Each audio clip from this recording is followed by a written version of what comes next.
শিলি এটাও নাকি একটা খাবার, আর এই খাবারটা নাকি আমাদের মুন্সিগঞ্জের বেতকা বাজারেই পাওয়া যায়। যেই খাবারটার নাম আমি আগে শুনিও নি আর খাইও নি। তো রিসেন্টলি এই খাবারটা ফেসবুকে এত পরিমাণ ভাইরাল হয়েছে যে আজকে আমিও চলে গিয়েছিলাম এই খাবারটা ট্রাই করতে, যে আসলেই এটার টেস্ট কেমন।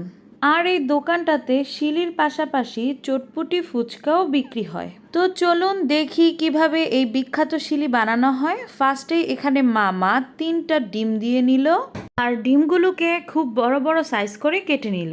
তারপরে সেই ডিমে দিয়ে দিল কিছুটা পেঁয়াজ আর মামার সিক্রেট মশলা।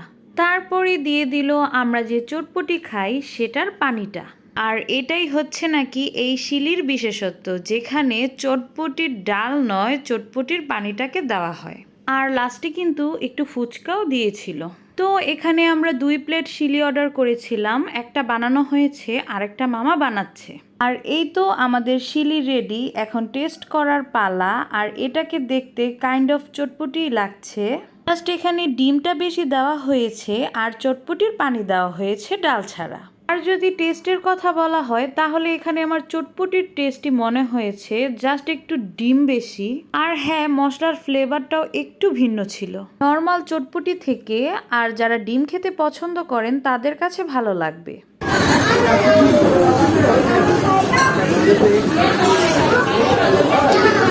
কেমন?